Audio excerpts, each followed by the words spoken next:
started like any other peaceful morning in Jamaica. The sun rose over the Caribbean.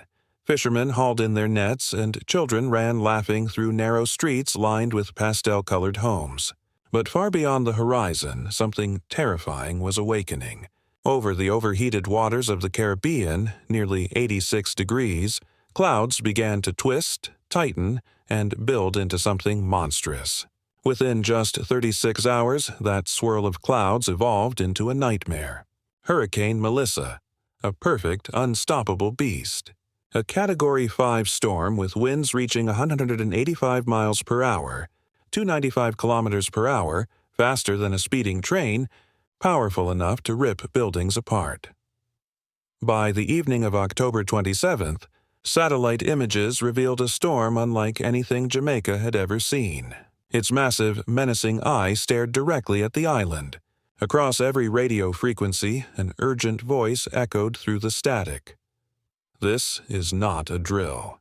Evacuate immediately. As winds began to howl through the palms and clouds swallowed the sunset, Jamaica held its breath. Silence spread across the land. No one moved. The entire world seemed to wait for the monster to strike. By the morning of October 28th, Hurricane Melissa had made landfall near Black River on Jamaica's southern coast. What had sounded like distant thunder through the night erupted into chaos as 180-mile-per-hour winds slammed into the island. Palm trees snapped like twigs. Metal roofs ripped from houses and spiraled through the air like deadly blades.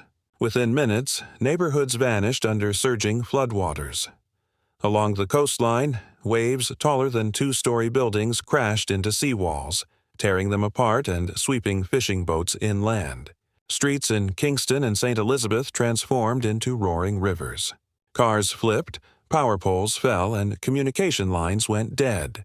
Those who had ignored evacuation orders now fought desperately for their lives. It sounded like a freight train that never stopped, one survivor said. The wind just screamed. Emergency sirens wailed through the storm, urging people to seek shelter, but for many it was already too late. Hospitals lost power and ran on failing generators. Firefighters and rescue crews were trapped, unable to move through the floodwaters. In only a few hours, Melissa had brought Jamaica to its knees. A storm so violent even seasoned meteorologists were speechless, and the eye hadn't even arrived yet. By midday, Hurricane Melissa tore across Jamaica with relentless fury. The island wasn't just fighting wind and rain, it was fighting for survival. Streets that once danced with laughter and music were now rivers of destruction. Power poles lay shattered like bones, cars drifted through intersections, and the air reeked of salt, smoke, and fear. Then, for a brief and haunting moment, silence.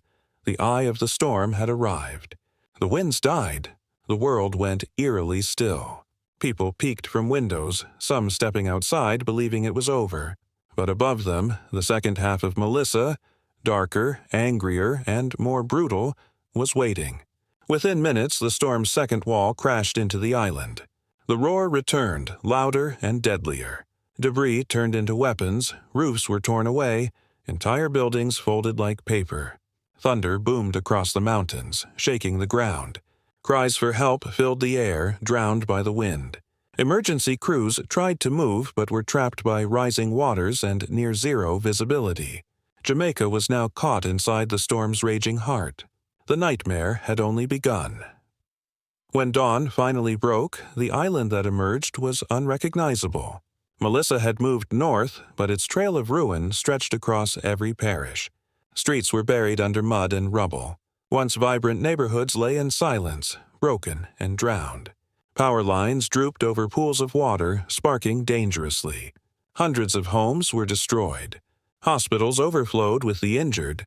Cuts from debris, broken bones, hypothermia after long, freezing nights.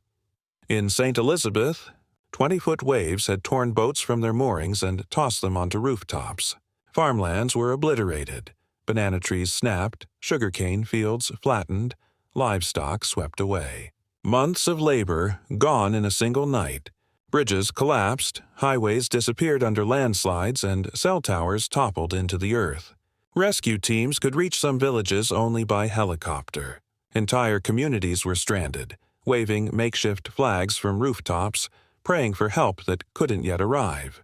From above, Jamaica looked bombed, scarred by wind and water.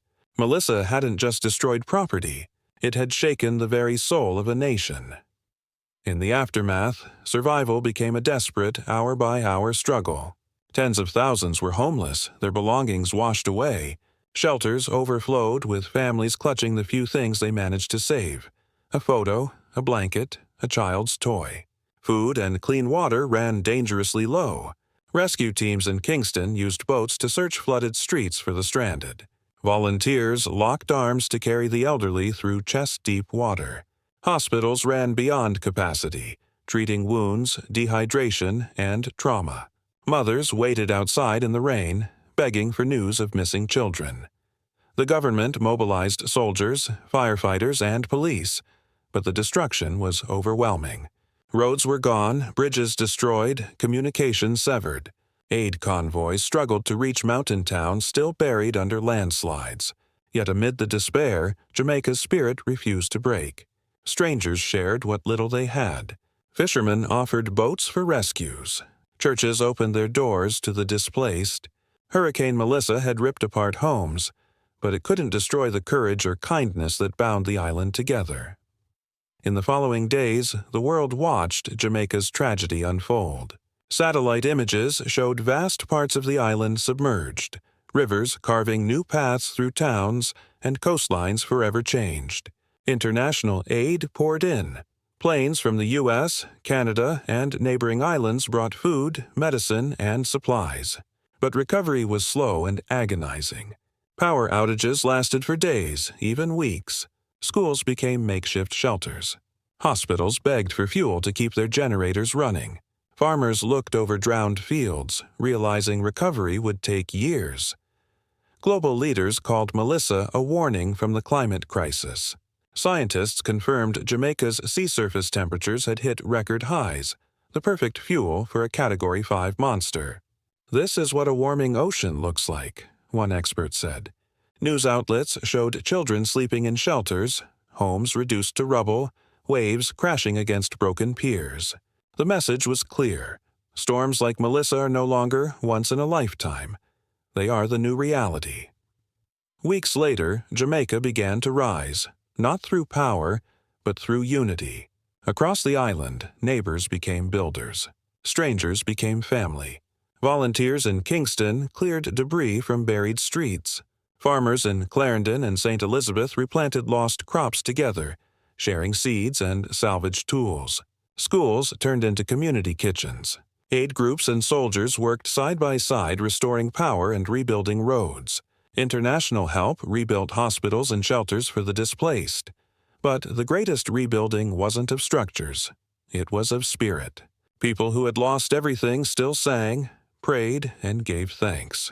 Children painted rainbows on shelter walls with the words, "We still dia," Jamaican patois for "We're still here."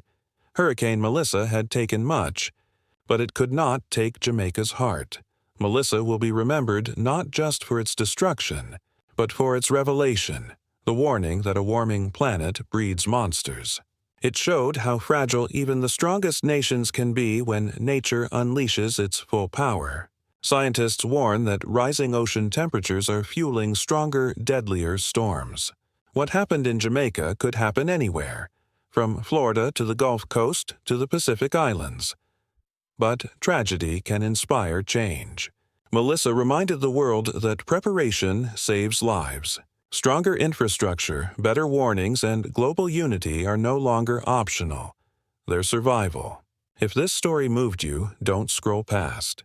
Like this video, share it to raise awareness, and subscribe for more in-depth coverage of extreme weather around the world. Together, we can turn awareness into action, because the next storm is already forming, and the time to prepare is now.